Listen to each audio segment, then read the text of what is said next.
Allez, cette fois-ci, c'est bon. Donc, peut-être une dernière fois pour ce soir. Bonjour à toutes et tous. Ce soir, ça va être une soirée un peu particulière parce qu'on n'a pas d'ampli. Donc, voilà, ce soir, c'est une soirée un peu particulière puisqu'on n'a pas d'ampli pour le son. Donc, notre écoute va être encore plus nécessaire que d'habitude. Mais en général, on est très dans l'écoute des autres à l'antenne inclusive. Donc, je suis sûre que ça va très bien se passer.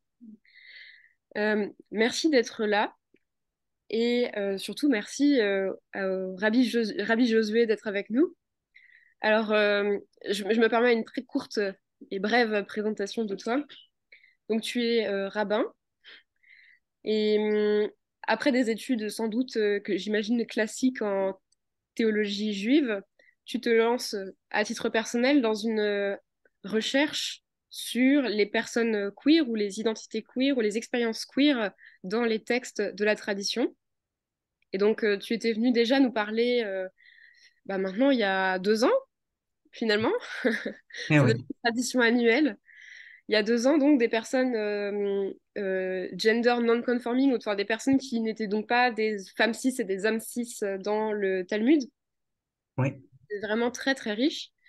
Et l'année dernière, on avait eu aussi le grand plaisir de découvrir beaucoup plus avec toi le personnage de Lilith, qui est donc aussi un personnage qui est dans la tradition juive et qui a été plus ou moins réapproprié dans des contextes féministes non religieux et voilà, avec toutes ces connotations queer et tout ça. C'était vraiment très riche.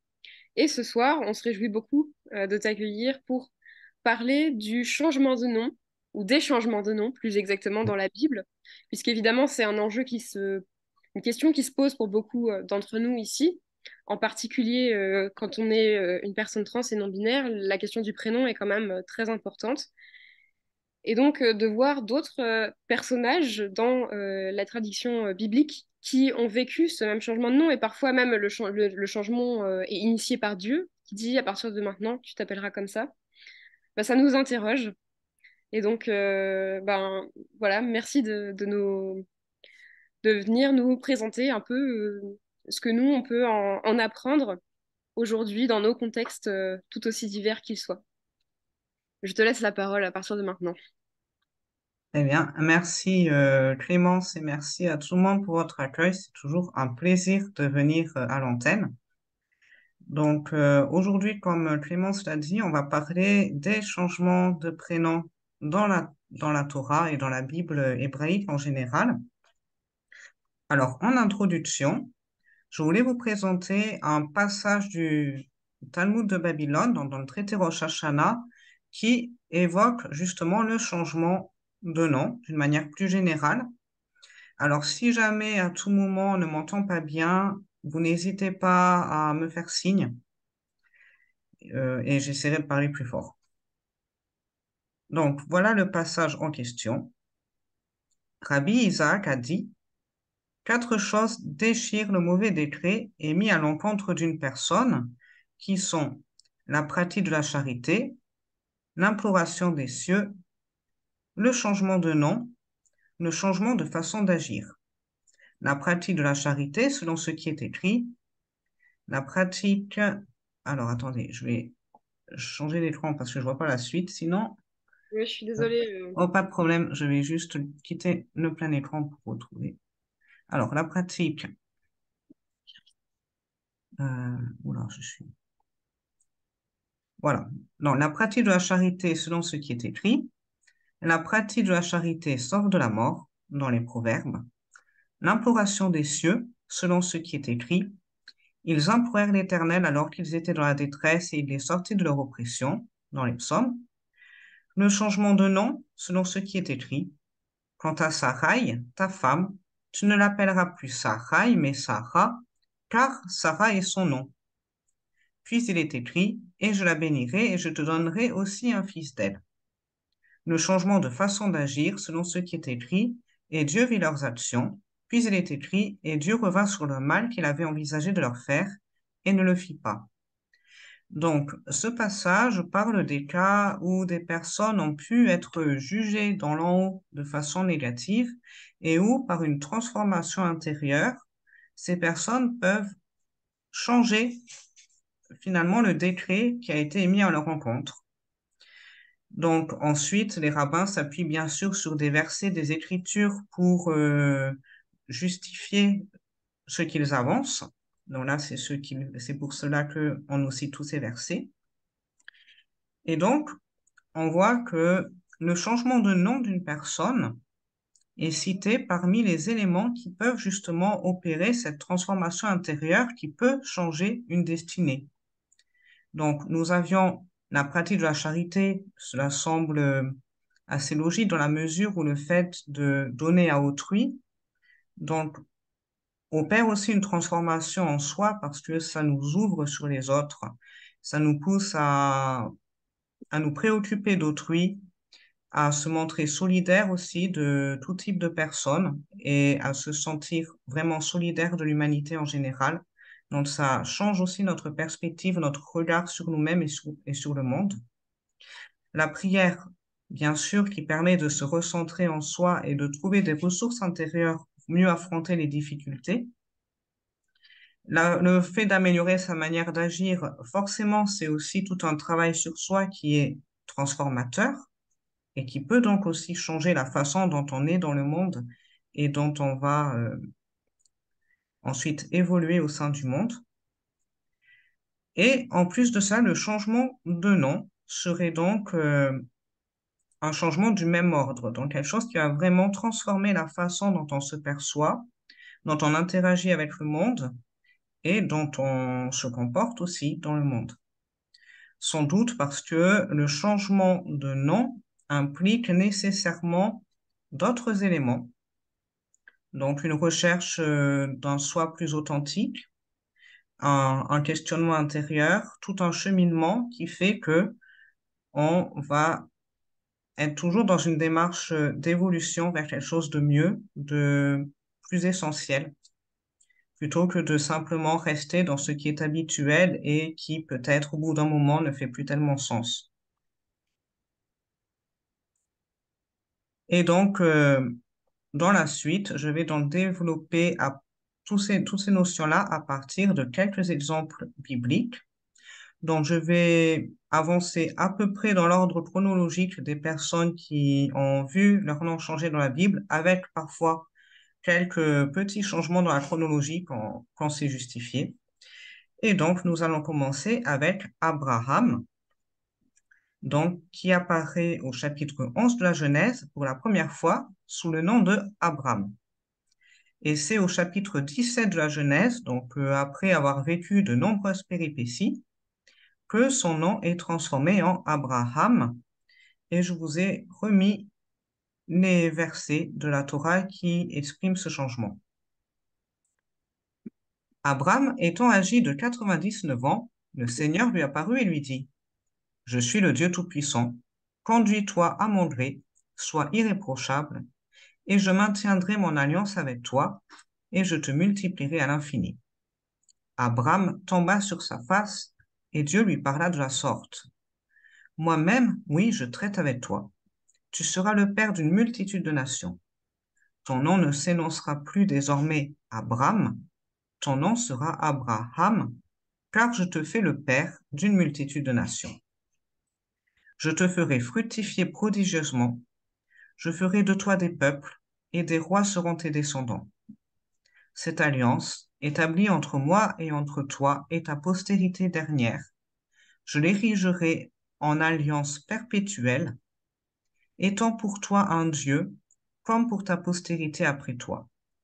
Et je donnerai à toi et à ta postérité la terre de tes pérégrinations, toute la terre de Canaan, comme possession indéfinie, et je serai pour eux un Dieu tutélaire.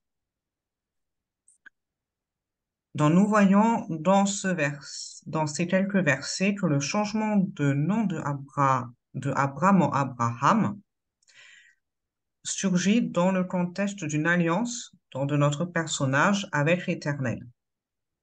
Et on voit que ce changement de nom, donc, qui est décidé par l'Éternel, s'accompagne aussi d'une bénédiction, en quelque sorte, puisque Abraham sera désormais le père d'une multitude de nations. Donc, on a le sentiment que sa destinée va s'élargir par rapport à ce qu'il aurait été sans cette alliance. Alliance qui, dans la suite du chapitre, va être matérialisée par la circoncision. Alors, si nous nous penchons un peu sur le changement du nom de Abraham en Abraham, on remarquera que ce changement en hébreu implique seulement l'ajout d'une lettre entre le resh, donc le R, et le M, en fait, du nom de Abraham. Cette lettre est le He, donc l'équivalent du H en français. Et ce n'est pas une lettre anodine puisque dans le nom sacré de Dieu qu'on ne prononce pas dans le judaïsme, qu'on appelle le tétragramme, cette lettre est répétée 2 fois.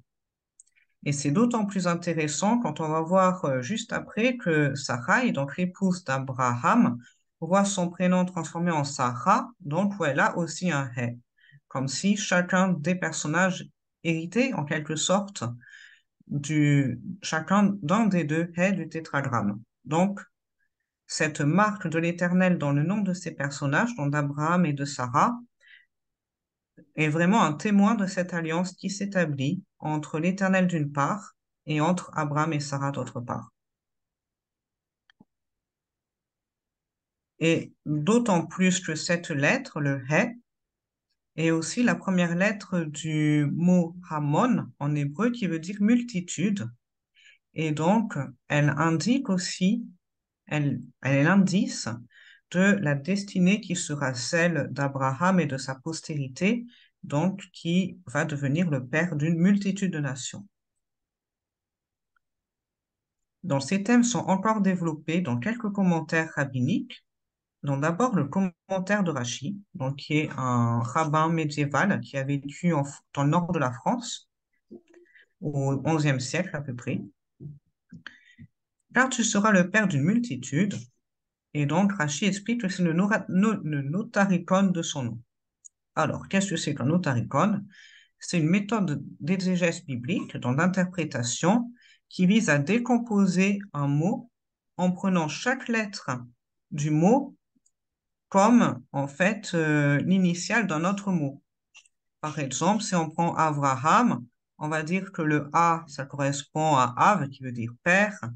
Le V, ça va être Vatik, qui veut dire ancien, par exemple, donc pour qui manifeste la sagesse, etc. Donc chaque lettre du nom de Abraham va être comprise comme signifiant autre chose, donc qui va caractériser Abraham et donc qui va déployer encore plus le sens de son nom.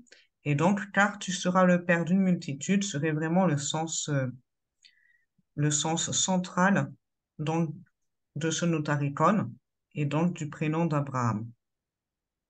Alors ensuite, Rachid est quelque chose d'un peu plus surprenant. Il parle de la lettre qui précède ce H qui a été ajouté par l'Éternel, donc qui est un R, le Resh en hébreu, qui était dans le présent dans le nom d'Abraham dès le départ, dès sa naissance.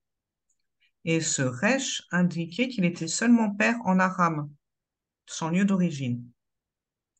À présent qu'Abraham n'est plus seulement le père en Aram, mais père d'une multitude de nations, ce Resh n'a pas bougé de sa place. Et Rachid trouve cela étonnant. Je pense que dans son idée, le nom de Abraham aurait dû être transformé en Abraham. On aurait dû remplacer le Resh, le R, par un He, en fait, tout simplement, puisque Abraham ne serait plus seulement le père de Aram, mais de la multitude. Et Rachid explique ensuite pourquoi le R n'a pas été enlevé à Abraham. C'est parce que dans le prénom de Sarai, son épouse, le Yod, qui clôturait le nom de Sarai, a été enlevé et remplacé par un He, donc vous donnez son prénom, Sarah. Mais ce Yod qui a été retiré au prénom de Sarai n'était pas content, s'est plaint face à la présence divine jusqu'à ce que eh bien, Dieu décide d'ajouter ce Yod au prénom de Josué. Donc, j'y reviendrai un petit peu plus loin, mais ce commentaire est aussi intéressant parce qu'il montre que chaque lettre du prénom a son importance, que chacune a sa signification, et même va encore plus loin en donnant quasiment une personnalité à ces lettres, en leur donnant, en les traitant presque comme des êtres vivants. Donc, c'est assez amusant et ça permet aussi de montrer à quel point un nom n'est pas quelque chose d'anodin et la façon dont il est composé peut avoir une signification plus profonde que ce qu'on peut imaginer peut-être au départ. Ensuite, un autre commentateur, Rashbam, donc qui était de la famille de Rashi, un petit peu plus tard, explique que la coutume est de changer le nom d'une personne lorsqu'elle s'élève vers la grandeur. Et donc, en citant quelques autres personnages, dont Sarah, dont on va parler juste après, mais aussi Jacob, Joseph, Josué, Hanania, Michaël et Azaria, dans d'autres personnages bibliques. Donc, ici aussi, cela montre qu'un changement de nom implique aussi un changement de statut dans la société. C'est en plus d'être le reflet d'un changement dans la destinée et dans le rapport au monde, ça peut être le reflet d'un changement dans la hiérarchie ou dans la façon dont on est perçu socialement.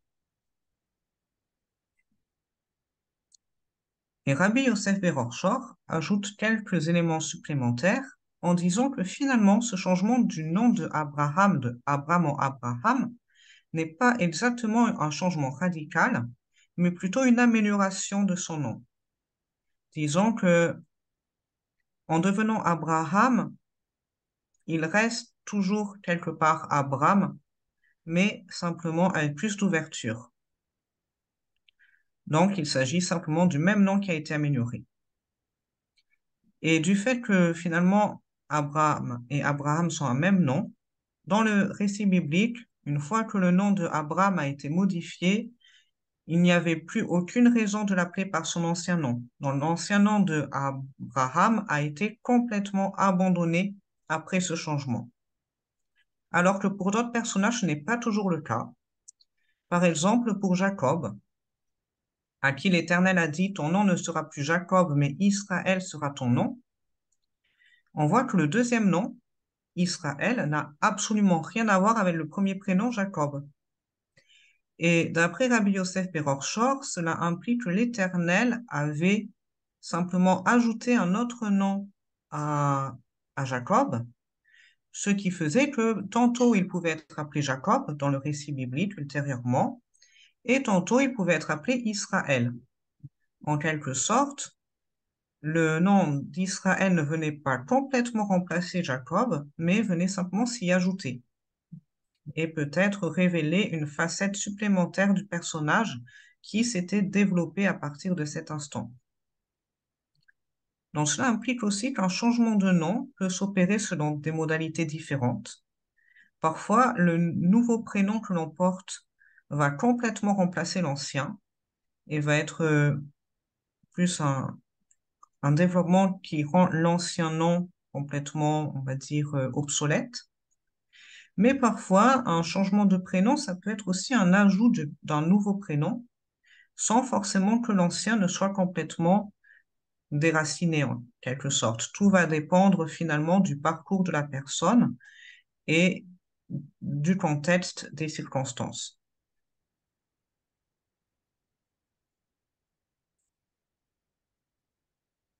Donc, pour résumer, on peut dire que dans le cas d'Abraham, on a vraiment l'impression que l'ajout de cette lettre à son prénom survient dans un contexte d'alliance avec l'Éternel.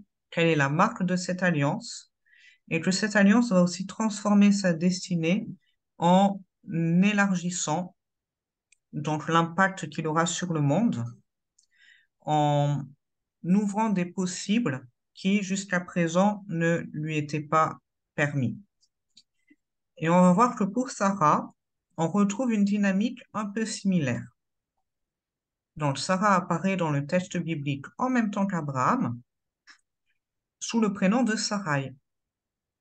Et c'est dans le même chapitre que Abraham que son prénom est modifié par l'Éternel également. Donc, un fait majeur dans la vie de Sarah, c'est que jusqu'à présent, elle était stérile. Et c'est seulement après son changement de prénom, après qu'elle soit devenue Sarah et n'était plus Sarai, qu'elle pourra donner naissance à Isaac malgré un âge très avancé, puisqu'elle donnera naissance à son fils à 90 ans. Donc, ce qui montre à quel point cette transformation a permis d'ouvrir quelque chose qui paraissait quasiment impossible. Donc, je vous ai aussi remis les versets bibliques qui évoquent le changement de prénom de Sarah. Dieu dit à Abraham, Sarai, ton épouse, tu ne l'appelleras plus Sarai, mais bien Sarah. Je la bénirai en te donnant par elle aussi un fils. Je la bénirai en ce qu'elle produira des nations et que des chefs de peuple naîtront d'elle. Alors ensuite, Rachi en dit un peu plus sur la signification de ce prénom. Donc, Sarai signifie elle est princesse pour moi, mais pas pour les autres. Tandis que Sarah implique qu'elle était princesse pour tout le monde. Donc, comme pour Abraham, on voit que ce changement de prénom montre un élargissement et une ouverture de sa destinée, de l'impact qu'elle aura sur le monde, où finalement, elle n'aura plus simplement une influence dans la sphère privée sur ses proches immédiats, sur son mari, sur les gens de sa maisonnée, mais sur le monde entier, sur donc une multitude de nations.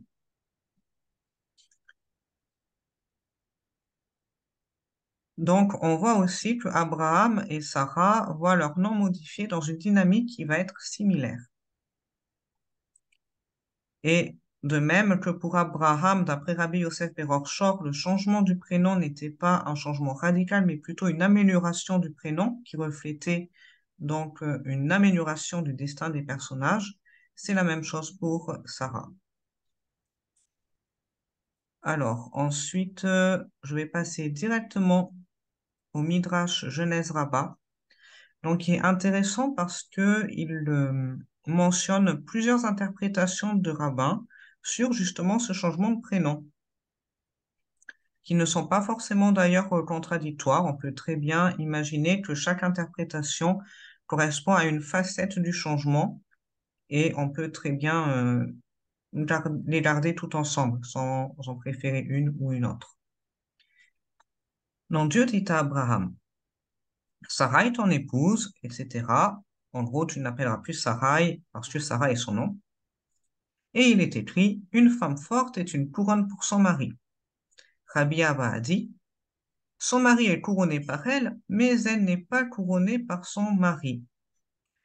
Alors, ce qui est quelque part intéressant parce que on a l'impression ici que Sarai est perçue comme une femme forte, qui va donc être une couronne pour son mari, donc peut-être qu'il va lui apporter quelque chose que son mari, dont son mari va bénéficier, mais que l'inverse n'est pas forcément vrai, apparemment.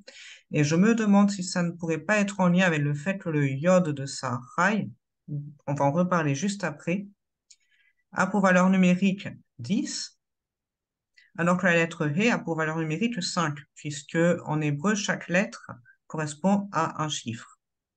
Et donc, c'est comme si, en quelque sorte, le yod de Sarai avait été divisé en deux He, donc en 2 fois 5.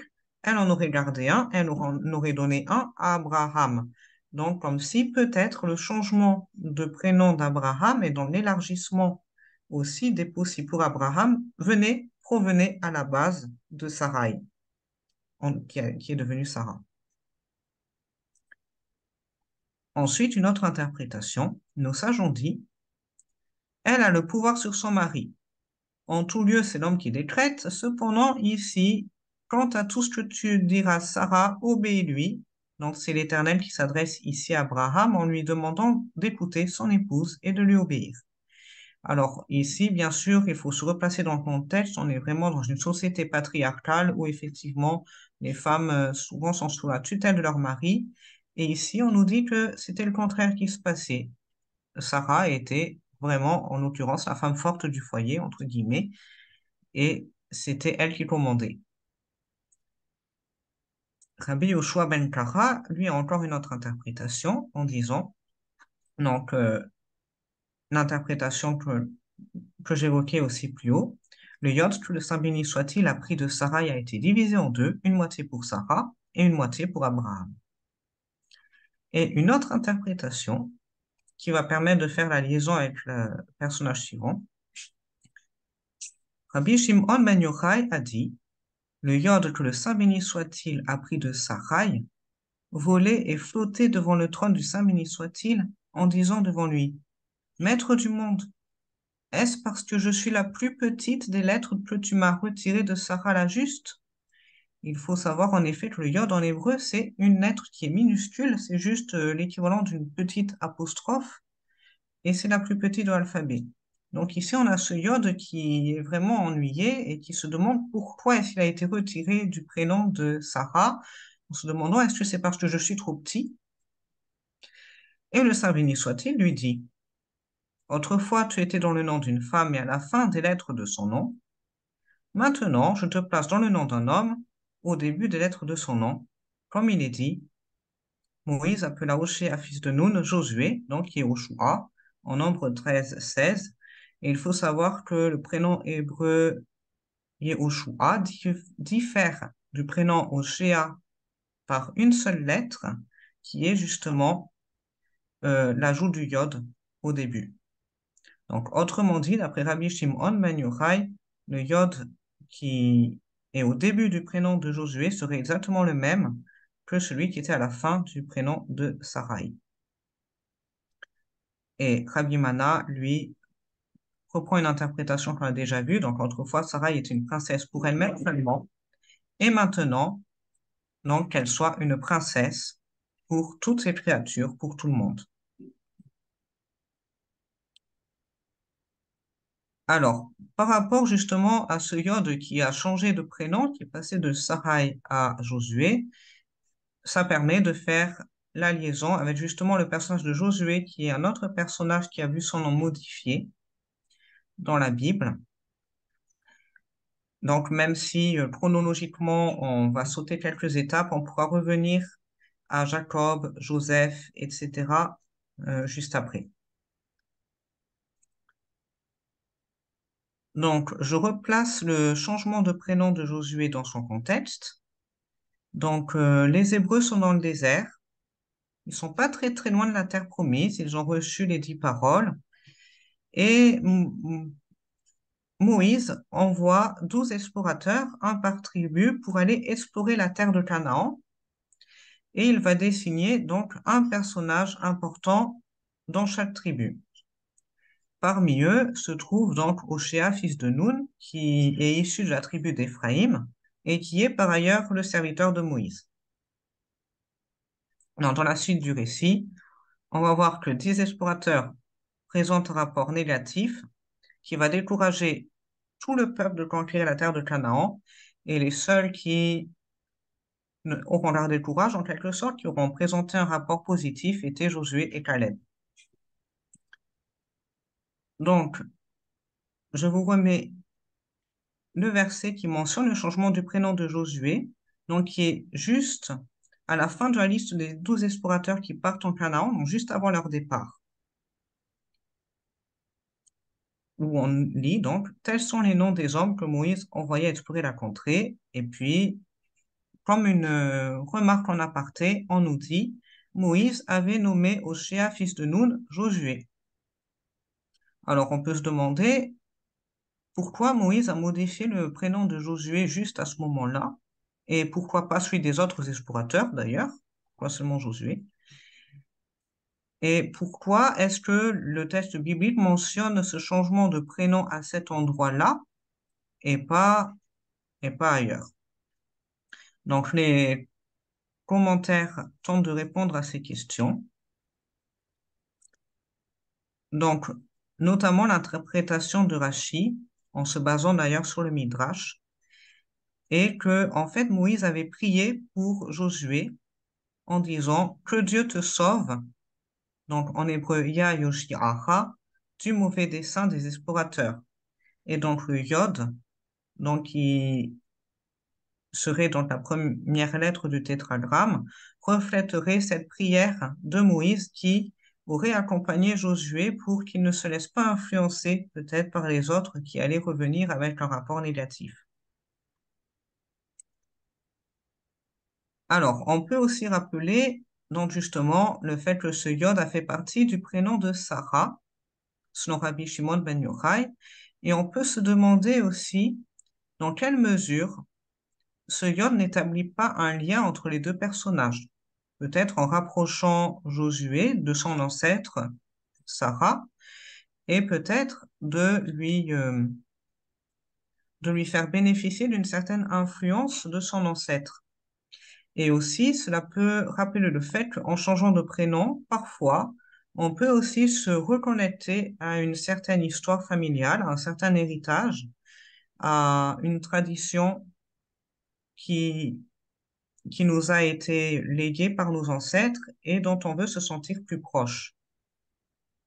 Et donc là, peut-être qu'on peut aussi sentir un peu cette dynamique, donc, d'un honneur fait à Sarah par ce prénom. Aussi, quelque chose qui est intéressant, c'est que le Yod était à la fin du prénom de Sarai, et on a l'impression que dans son prénom, il fermait des possibles. Il représentait le fait que Sarai était stérile, elle ne pouvait pas avoir d'enfant, elle ne pouvait pas pleinement s'accomplir, et que, en revanche, dans le prénom de Josué, ce Yod a représenté une ouverture en lui permettant peut-être de rester fort dans l'épreuve qu'a été l'exploration de la terre promise, d'éviter de se laisser prendre au piège et donc de pouvoir ensuite s'accomplir. Donc, en gros, une lettre qui, dans un prénom, pouvait imposer une restriction, a pu être dans un autre prénom un signe d'ouverture.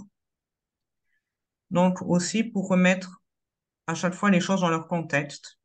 Un élément qui, dans un contexte, peut représenter quelque chose de restrictif, peut devenir quelque chose de positif et de facilitateur dans un autre contexte et chez une autre personne.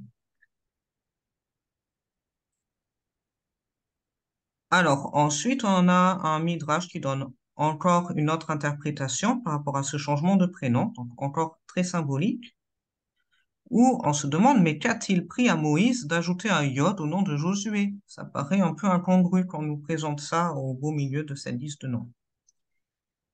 Alors, on donne une explication suivante, c'est que Caleb, donc l'autre explorateur qui aurait un rapport positif, prendrait sa récompense, donc pour être resté fidèle à l'Éternel, dans la terre.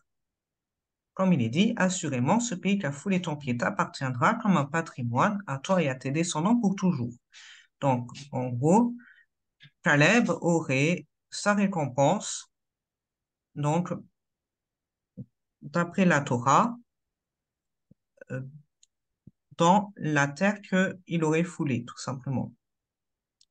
Et Josué, lui, sa récompense pour sa fidélité à l'Éternel aurait été simplement qu'il a pris la part des 10 explorateurs, et comme on l'a mentionné tout à l'heure, la valeur numérique de Yod, c'est 10.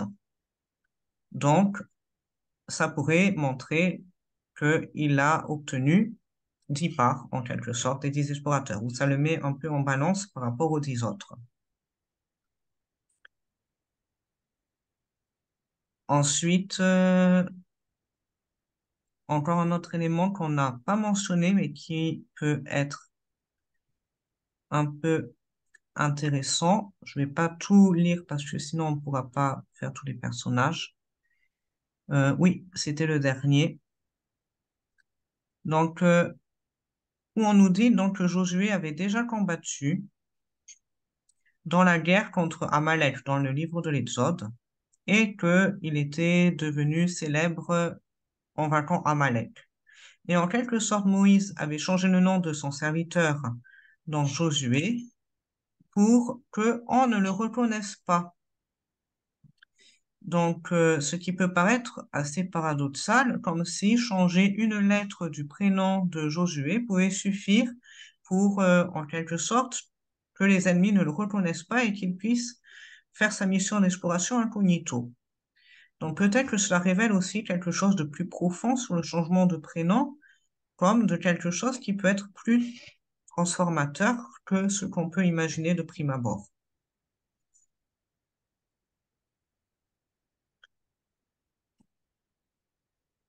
Alors, donc, ce qu'on peut dire aussi en conclusion pour le cas de Josué, c'est que ce changement de prénom apparaît dans tous les cas, dans les différents commentaires, comme une marque d'élévation, puisqu'on a aussi l'interprétation sur laquelle Moïse aurait changé son nom pour que, en étant envoyé avec d'autres personnages importants, il ne porte pas exactement le même nom qu'il avait en tant que serviteur, et aussi comme un élément de protection, donc par la prière de Moïse. Donc, dans son cas, le changement de prénom n'est pas opéré directement par l'Éternel, mais par Moïse. Mais dans tous les cas, le changement de prénom apparaît dans le cadre d'une relation, donc relation de l'être humain avec l'Éternel, ou d'un être humain avec un autre être humain, ou d'une personne par rapport à son passé, à ses origines, etc. Donc, on voit dans tous les cas qu'un changement de prénom n'affecte pas seulement la personne en elle-même, mais aussi son entourage.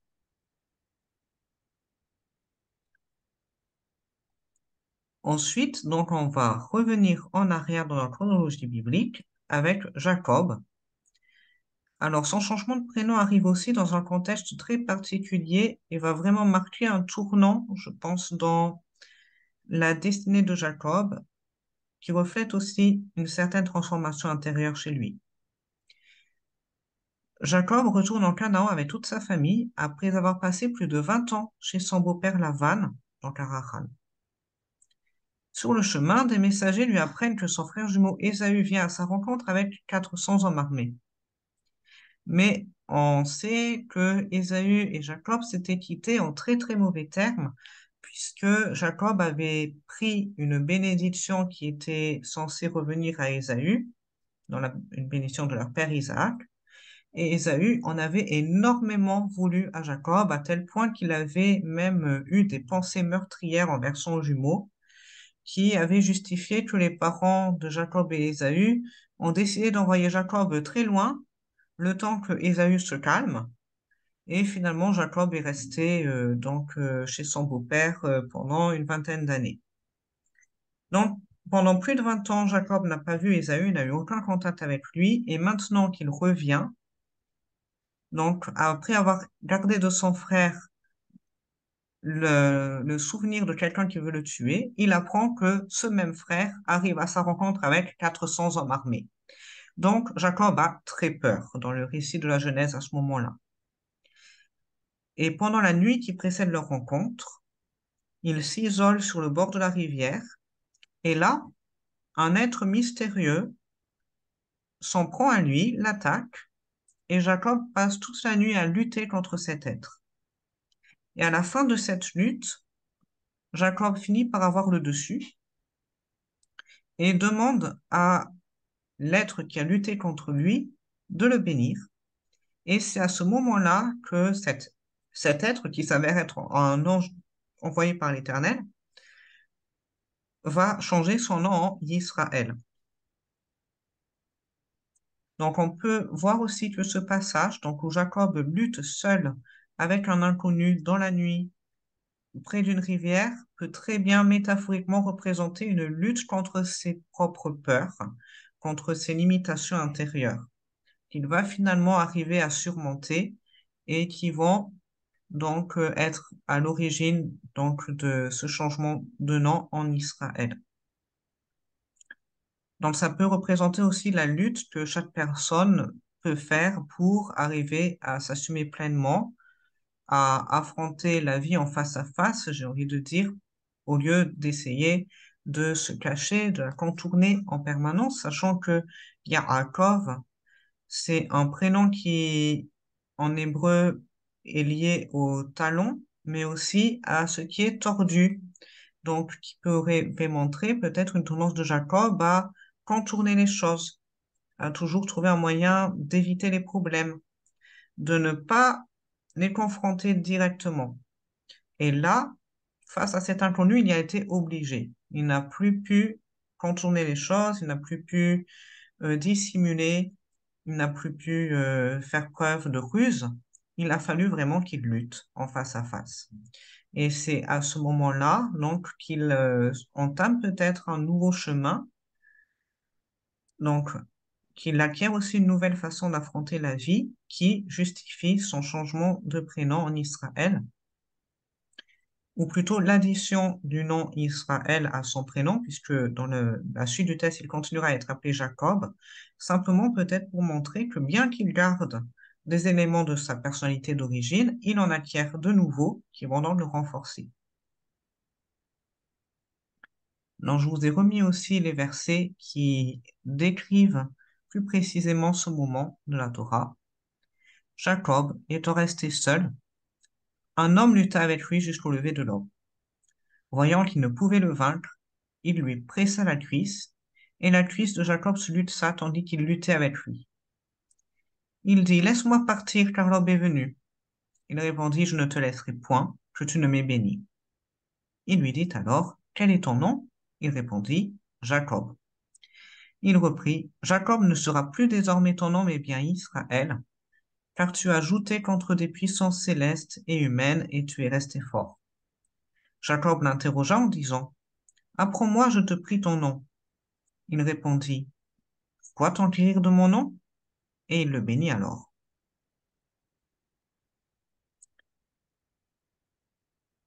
Donc ensuite, les commentaires reprennent un peu ce que j'avais résumé. Par exemple, le commentaire de Rachid explique, Jacob ne sera plus désormais ton nom.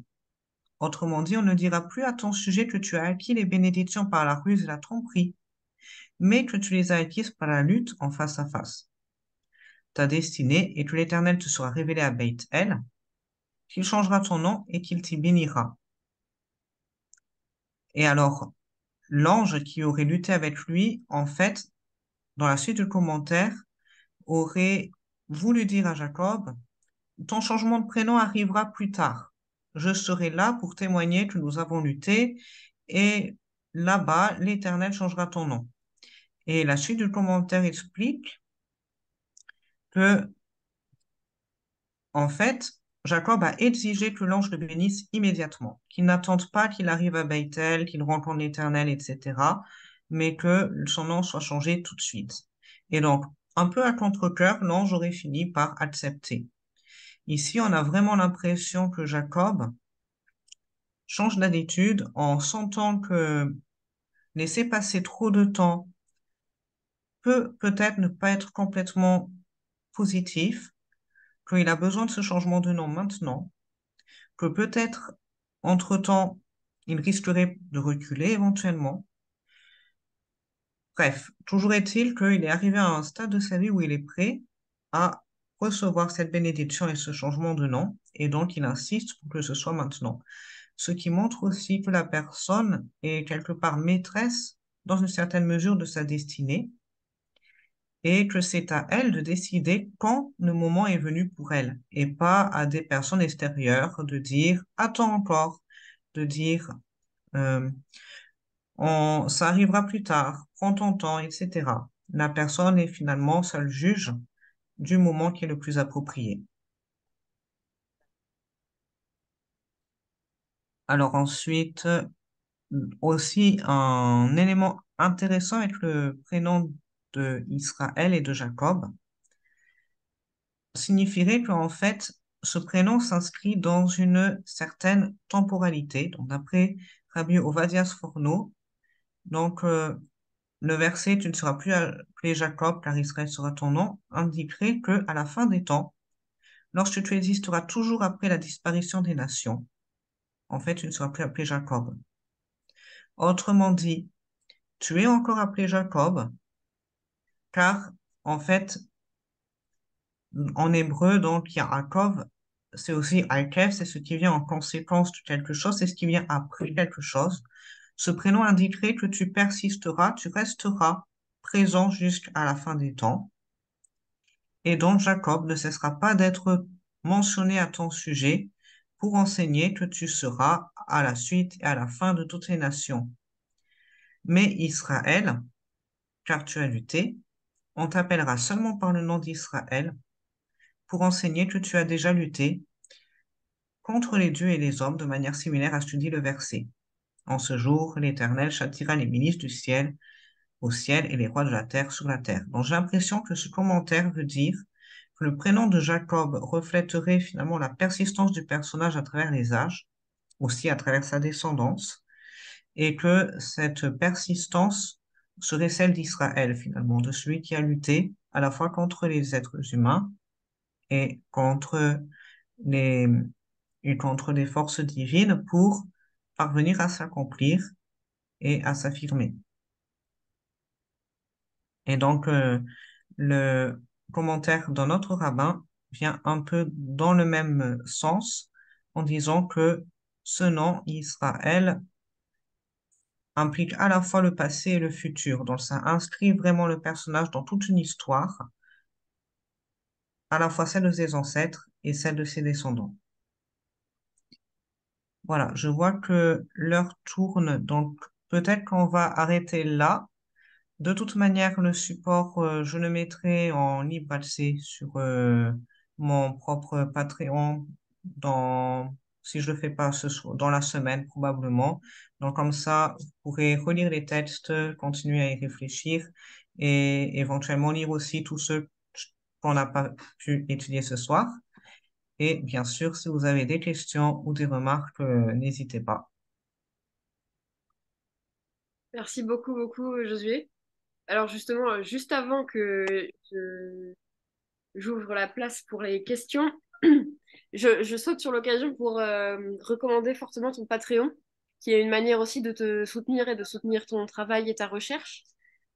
Et donc, du coup, c'est un site sur lequel on s'inscrit comme comment dire, on s'abonnerait à un magazine, sauf que là, le magazine, c'est des articles de recherche sur les personnes queer dans la tradition écrite du judaïsme. Voilà, donc je ne peux que recommander. Et l'inscription, il y a un tarif solidaire de 3 euros.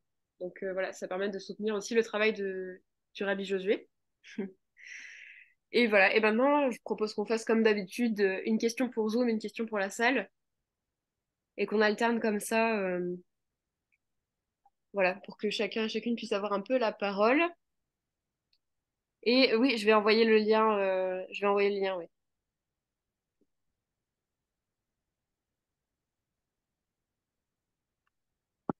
Est-ce que quelqu'un ici a une remarque, une question? Ok, sur Zoom?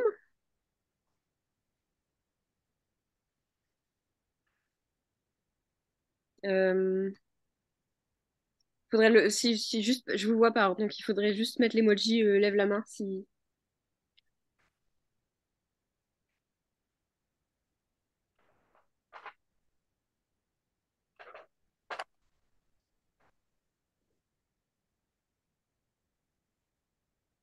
Bon, alors je vais chercher moi-même à briser la glace. D'une manière ou d'une autre. Déjà, j'ai la voix éraillée, désolée. Bon, déjà, merci beaucoup. C'est vrai qu'il y a maintenant 1 an et demi, tu avais publié sur Facebook un poème justement sur ce Yod qui avait quitté le nom de Sarai et j'avais rien compris à ce poème. Oui, Donc, merci pour les explications ce soir.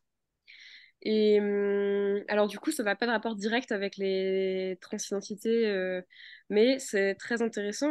J'avais jamais entendu cette histoire que Sarah aussi était dans une parentalité vis-à-vis des nations et que c'était pas que Abraham. Et si je comprends bien ce que tu as dit, finalement, c'est quelque chose qui a été, c'est une mission qui a été confiée aux deux et pas que à Abraham. oui. C'est vrai, d'autant plus, je pense, qu'on a des commentaires qui expliquent déjà dès le chapitre 12 de la Genèse que Abraham et Sarah, en fait, amenaient des personnes ce qu'on appelle en hébreu sous les ailes de la Shekhinah, donc sous les ailes de la présence divine, en quelque sorte. Donc, ils convertissaient des gens au monothéisme. Donc, et là, ils étaient tous les deux impliqués. aussi bien Sarah que Abraham. Donc on dit par exemple Sarah convertissait plutôt les femmes et Abraham plutôt les hommes. Donc pour dire que aussi il était peut-être aussi parent, pas seulement sous le sens biologique, mais plus sur un sens spirituel, donc de ramener plein de gens vers le monothéisme, vers la croyance en un Dieu unique. Et donc déjà, il y a ce premier aspect qui faisait que Sarah pouvait avoir une influence. On peut imaginer qu'après son changement de prénom, ça a pu encore augmenter. On a aussi des commentaires qui expliquent que Sarah, on lit ça aussi dans le Talmud, aurait, en quelque sorte, après avoir donné naissance à Isaac, aurait allaiter les enfants de plein de monde, en fait, finalement. Et quelque part, aurait peut-être pu devenir symboliquement la mère de nombreuses nations simplement par le fait de s'être occupée donc de plein d'enfants, en quelque sorte, et pas seulement de son propre fils. Donc, tout à fait. Alors, je propose qu'on prenne la question d'Isabelle et puis ensuite celle de Yaël. Oui, bon, bonjour à tous et toutes. Merci Josué. Bon, en tant que rabbin, tu as pris les personnages de l'Ancien Testament.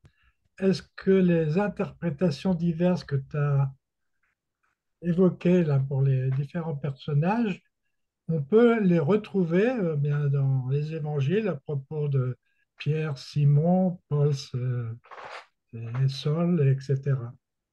Et quelle signification tu donnerais, ou on peut donner à ces changements de nom de Paul, Pierre, et d'autres, je crois aussi. Je sais. Merci. Alors là, je connais pas suffisamment les évangiles pour pouvoir répondre, mais je pense que ça pourrait être l'objet d'une conférence passionnante par des amis chrétiens et chrétiennes qui sont présentes et qui pourront sans doute développer tous ces points. Moi, il y a quelques années, j'avais eu une interprétation donc, par des catholiques, exactement, sur effectivement ce changement de nom, puisque moi, j'ai changé de nom, et ce nom, je ne l'ai pas choisi. Alors que beaucoup de personnes concernées par la transidentité on l'ont choisi ou ont transformé leur ancien prénom, l'ont féminisé ou inversement, ou des prénoms neutres. Moi, je ne l'ai pas choisi. À un moment, j'ai hésité. Donc, c'est le premier prénom qui surgit, je ne sais pas d'où, de l'inconscient, de l'éternel, je n'en sais rien. À un moment, j'ai envisagé de reprendre une partie de mon ancien prénom, Jean-Claude, et une partie de ce qui évoquait pour moi le féminin, notamment Marie, parce que, entre autres, ma mère avait une forte dévotion à Marie. Et donc, j'avais envisagé Marie-Claude, et puis, je sais pas, au bout d'un certain temps, j'ai senti que ça collait pas, quoi. Et donc, je finis par adopter Isabelle. Et oui, donc, dans ce commentaire que j'avais entendu, là, par les catholiques, comme quoi ce changement de prénom était à la fois une invitation à une mission spécifique. Et, et bon, je sais pas, j'ai cru retrouver ça un peu dans tes commentaires, hein. Oui, c'est vrai qu'on retrouve cet élément aussi dans les personnages publics que j'ai cités. Alors, justement, Peut-être, oui, on a une question de Marianne, justement, qui va un peu dans le même sens, donc j'aimerais bien l'ajouter. Pour toi, Josué, qui est une question qui est dans le chat, et Marianne demande si un changement de nom se reçoit, ou bien se réclame, ou bien se choisit. À tes yeux, Josué. Oui. Alors, je pense que ça va vraiment dépendre des contextes et des histoires. Même dans la Bible, ça va pas être toujours dans exactement la même histoire. Donc, on n'a pas vu tous les textes, mais là, on a surtout vu des changements de nom qui étaient reçus par Abraham, par Sarah, par Josué. On a vu donc déjà Jacob dans un des commentaires, on sent qu'il réclame la bénédiction, il réclame le changement de nom quelque part. Donc là, il y a plus une démarche de Jacob pour obtenir ce prénom de Israël. Et par rapport au choix, on a un autre exemple, c'est celui de Noémie, qui, à une certaine période de sa vie, se fait appeler Mara. Parce que sa vie, on va dire, c'est une catastrophe. Elle a perdu son mari, elle a perdu ses fils, elle est dans la misère, elle revient à Bethléem avec sa belle-fille qu'elle avait quittée depuis très très longtemps. Et les gens sont étonnés de la voir dans un tel état de dénuement alors qu'elle était assez riche quand elle était partie. Et donc, ils lui disent, mais c'est toi, Noémie? Elle dit, mais non, ne m'appelez plus Noémie, car Mara, maintenant, est mon nom.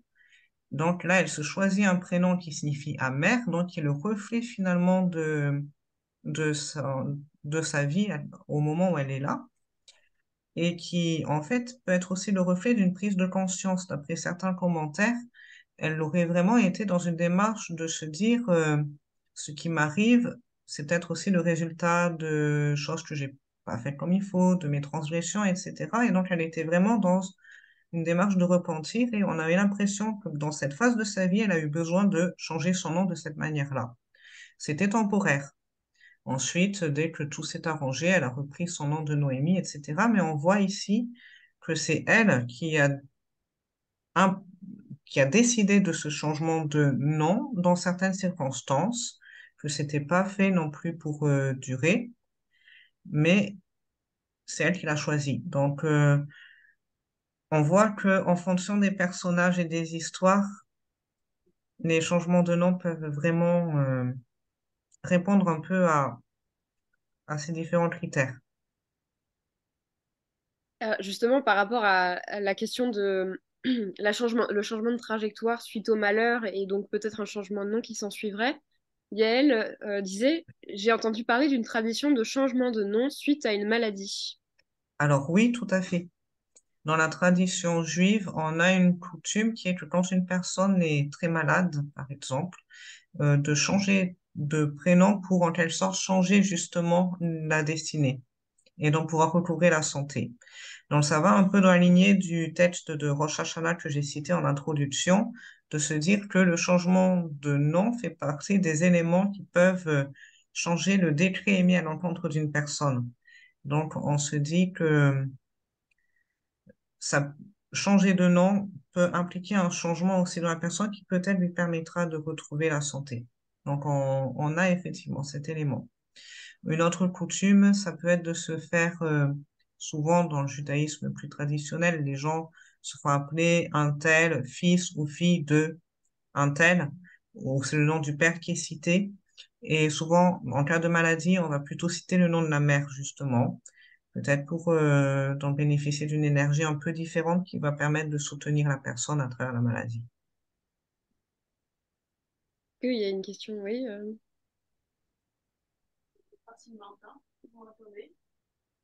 Je pense que je vais la répéter directement devant l'ordinateur pour que tout le monde entende.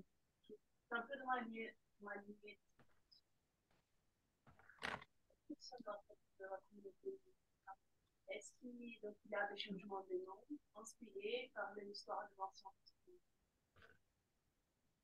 Alors, je vais juste répéter au cas où pour que tout le monde ait bien entendu. La question, c'est de savoir, au moment où on entre dans la communauté juive, est-ce que on change de nom ou on acquiert un nouveau nom qui sera dans la tradition, de la lignée de la Torah? Alors, tout à fait, on acquiert un nouveau nom. Alors, on ne demande pas aux gens d'abandonner leur nom d'avant. Par exemple, quelqu'un qui s'appellerait Louise, je dis ça, et qui se convertit au judaïsme et dit, ben, dans la communauté d'Israël, je m'appellerai Myriam, par exemple. Elle acquiert simplement ce nouveau nom qui sera donc écrit sur l'acte de conversion au judaïsme et qu'elle utilisera dans la communauté dans les contextes liturgiques. Par exemple, si Myriam fait une montée à la Torah, elle sera appelée par ce prénom-là. Mais ça n'empêchera pas que son prénom de Louise, si elle veut le garder, elle le garde sans aucun problème.